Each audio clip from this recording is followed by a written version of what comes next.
வாங்க வீடியோக்குள்ள போகலாம். ஸோ நம்ம இன்னைக்கு பார்க்க போகிறது பார்த்தீங்கன்னா, நம்ம தமிழ்நாட்டில் இப்போதைக்கு என்ன மாதிரி இந்த அரசியல் களங்கள் இருந்துகிட்டு இருக்கு. ஏன்னா இப்போ டிவிக்கு ஆட்சிக்கு வந்ததுக்கப்புறம் அவங்க எடுக்கிற ஒவ்வொரு முயற்சியும் வந்து பார்த்தீங்கன்னாக்கா, இதுக்கு முன்னாடி இருந்த ஆட்சிகள், அதாவது திராவிட கட்சிகள் இருக்காங்க பார்த்தீங்களா, டிஎம்கே ஏடிஎம்கே இருக்கட்டும், ஸோ அவங்கள வந்து கதிகலங்க வைக்கிற மாதிரி தான் இருந்துகிட்டு இருக்கு. ஏன்னா இப்போ நேற்று வந்து இந்த போதை ஒழிப்பு தினம்னு சொல்லிட்டு ஒரு இது நடத்துகிறாங்க.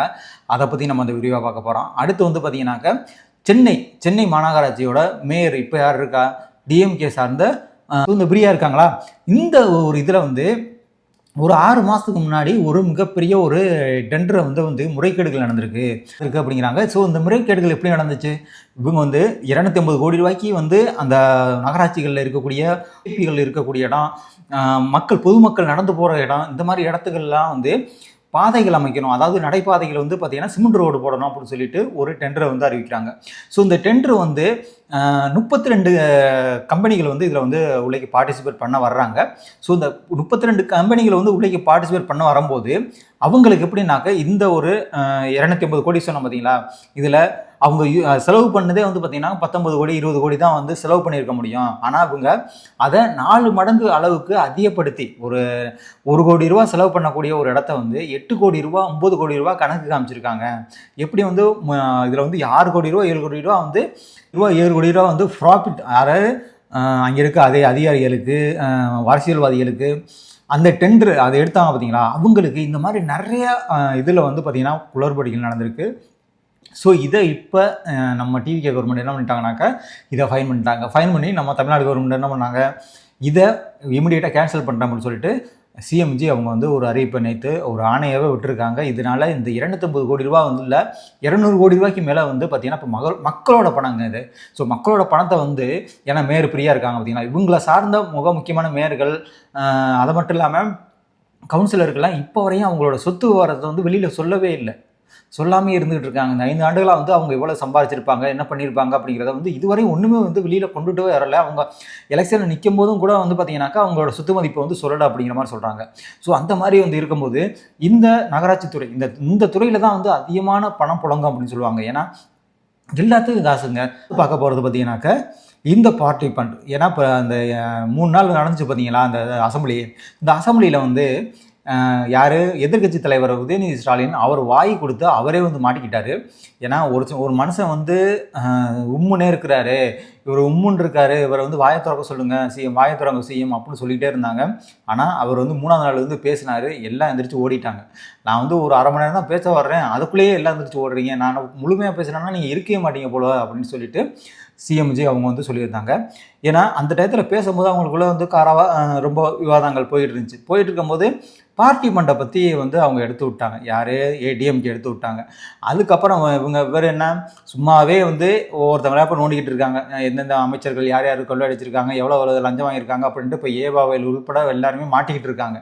ஏன்னா ரோடு போட்டுட்டேன்னு சொல்லிட்டு வடிவேல் காமெடி மாதிரி தாங்க, இங்கே கிணறு இருந்துச்சுங்க ஆனால் இப்போ கிணத்த காணுங்க அப்படின்னு சொல்லிட்டு போலீஸ் வந்து கூட்டிகிட்டு வந்த மாதிரியே அவர் ரோடு போட்டாச்சுன்னு சொல்லிட்டு வந்து பார்த்தீங்கன்னாக்கா இதில் 3.5 கோடி ரூபாய்க்கு மேலே வந்து, அதாவது அங்கே உள்ள டெண்டர் இருக்காங்க பார்த்தீங்களா, அவங்களுக்கு வந்து கொடுத்துருக்காங்க அப்படிங்கிற மாதிரி சொல்லப்படுது. அதில் 11 இடங்களில் அவங்களோட இன்வெஸ்டிகேஷனை வந்து போய்கிட்டு இருந்துச்சு அமலாக்கத்துறை. அது மட்டும் இல்லாமல் அங்கே உள்ள முக்கியமான இன்ஜினியர்களாக இருக்கட்டும், அக்கௌண்ட்ஸாக இருக்கட்டும், இவங்க எல்லாருமே இதில் வந்து மாட்டிக்கிட்டாங்க.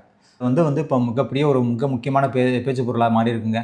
ஏன்னா இப்போ 2 நாளைக்கு முன்னாடி வந்து அதாவது சோகோன்னு சொல்லிட்டு ஸ்ரீதர் வேம்பு, அவங்க வந்து ஒரு வில்லேஜ்லேருந்து வந்தவங்க, மிகப்பெரிய ஒரு ஐடி இதை வந்து ஃபில் பண்ணி அவங்க ரன் பண்ணிகிட்டு இருக்காங்க.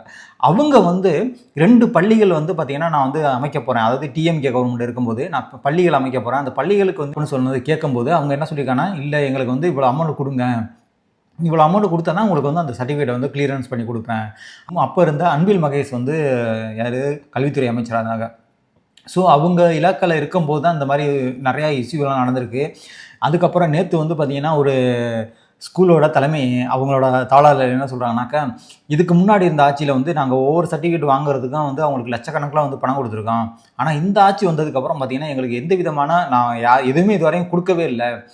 அவங்க வந்து நீ வந்து உங்களோட இது நல்லா இருக்கா, உங்கள் ஸ்கூல் நல்லா இருக்கா, உங்களோட சுற்றுச்சூழல் நல்லா இருக்கா, குழந்தைங்களை வந்து படிக்கிறதுக்கு ஏதுவான இடமா இருக்கா, ஓகே உங்களுக்கு ஓகே அப்ரூவ்டுன்னு சொல்லிட்டு இப்போ வந்து அப்ரூவ் கொடுத்துட்டு போகிறாங்க. ஆனால் அப்போ வந்து எப்படி இருந்தாலும் நீங்கள் வந்து லஞ்சம் கொடுத்து தான் ஆகணும் அப்படிங்கிற மாதிரி வந்து போல்டாக வந்து ஒரு தாளாளர் வந்து வெளியில் வந்து பேசுகிறாரு. ஸோ இந்த மாதிரி ஏன்னா இதுக்கு முன்னாடி உள்ள ஆட்சியில் வந்து யாரும் பேச முடியுமான்னு கேட்டிங்கன்னா கண்டிப்பாக முடியாதுங்க. ஆனால் இப்போ பேசுகிறாங்கன்னாக்கா இந்த ஆட்சியில் வந்து அவங்க என்ன சொல்கிறாங்க, விஜய் வந்து அவங்க வந்து பொறுப்பேற்கும் போதே சொன்னது, அதுக்கப்புறம் அந்த சட்டசபையில் இருக்கும்போது சொன்னது என்னன்னாக்கா, நாங்களும் லஞ்சம் வாங்க மாட்டோம், யார் லஞ்சம் வாங்கினாலும் அவங்களையும் சும்மா விட மாட்டான் அப்படின்னு சொல்கிறது தான் அவரோட மெயின் பாலிசி. அப்படி இருக்கும்போது இப்போ இருக்கிற முக்கியமான இடங்கள் எல்லா லக்கடையும் வந்து இப்போ வந்து எல்லா இதுவும் போயிட்டுருக்குன்னு வச்சுங்களேன்.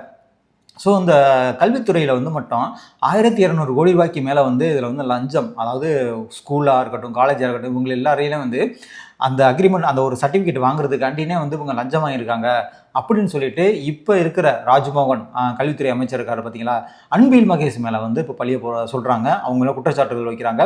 ஸோ ஏன்னா இப்போ ஒவ்வொரு டிபார்ட்மெண்ட்டாக வந்து பார்த்தீங்கன்னாக்க அதோட வெள்ளை அறிக்கையில் வந்துகிட்டு இருக்கு. ஃபஸ்ட்டு வந்து வில்சன் வந்து அவரோட இதில் வந்து துறையிலேருந்து எவ்வளவு இப்போ வந்து வரையும் நம்ம தமிழ்நாட்டோட கடன் இருக்குது அப்படின்னு சொல்லியிருந்தாங்க. 13 லட்சம் கோடி ரூபாய்க்கு மேலே இருக்குது.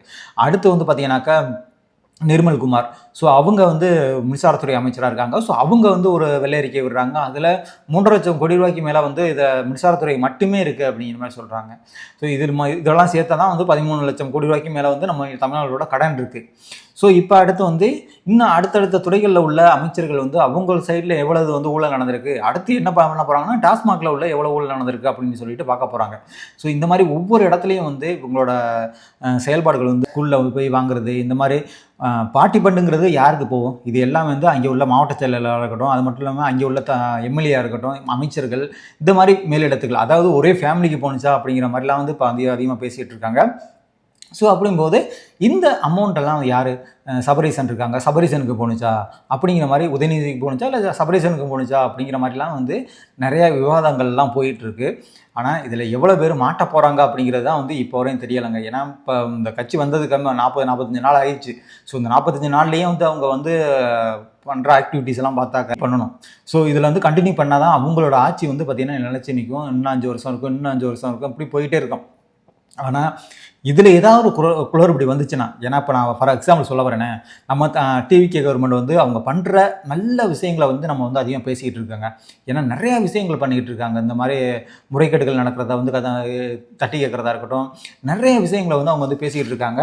ஸோ அப்படியெல்லாம் பண்ணிகிட்டு இருக்கும்போது, ஏன்னா இவ்வளோ நாள் வந்து தூய்மை பணியாளர்கள், ஸோ இந்த சானிடரி ஒர்க்கருக்கு இருக்காங்க பார்த்தீங்களா, அவங்க வந்து போன ஆட்சியில் வந்து அவ்வளோ நாள் போராட்டம் பண்ணாங்க. ரிப்பன் பில்டிங் முன்னாடி போராட்டம் பண்ணுறாங்க. நைட்டு அவங்கள வந்து எல்லாரையும் வந்து அரெஸ்ட் பண்ணி கூட்டி கொண்டா ஒரு மண்டபத்தில் போடுறாங்க. அவங்க அப்படியும் விடலை, அவங்க வந்து அப்பவும் வந்து போராட்டம் பண்ணிக்கிட்டு தான் இருந்தாங்க. அவங்க எப்படி என்ன ரீசன்னால, எங்களுக்கு வந்து நிரந்தர பணி வேணும், எங்களுக்கு வந்து பார்த்தீங்கன்னாக்கா நீங்கள் ப்ரைவேட்டில் வந்து அந்த இதை வந்து இந்த லாக்காவை கொடுக்கக்கூடாது அப்படின்னு சொல்லிட்டு போராட்டம் பண்ணாங்க. ஆனால் அப்போ உள்ள கவர்மெண்ட் கேட்டுச்சான்னு கேட்டிங்கன்னா கேட்கல. அவங்கள வந்து ஜெயிலில் அடைச்சாங்க, என்னென்னோ பண்ணாங்கன்னு வச்சுக்கோங்க. ஆனால் இப்போ இந்த கவர்மெண்ட் என்ன பண்ணிட்டாங்கனாக்கா, இல்லை இதை வந்து நாங்கள் கேன்சல் பண்ணுறோம், ஆனால் ப்ரைவேட்டுக்கு விடுற மாதிரி ஒரு ஐடியா இல்லை. 12 மாநகராட்சியில் வந்து இதை வந்து ப்ரைவேட்டுக்கு விடுற மாதிரி வந்து பேசியிருந்தாங்க. பர்டிகுலராக வந்து தாம்பரம் தொகுதி இதையும் வந்து மாநகராட்சியும் கொடுக்குற மாதிரி சொல்லியிருந்தாங்க. அதை வந்து நாங்கள் வந்து கேன்சல் பண்ணுறோம், இது வந்து தேவையில்லை, எல்லாருமே வந்து பார்த்திங்கன்னா கவர்மெண்ட் அண்டர்லேயே இருக்கட்டும் அப்படின்னு சொல்லிட்டு ஒரு நல்ல அறிவிப்பை வந்து விட்டுருக்காங்க. ஸோ இந்த மாதிரி நிறைய அறிவிப்புகள் வந்து நம்ம பேசிக்கிட்டே போகலாம்.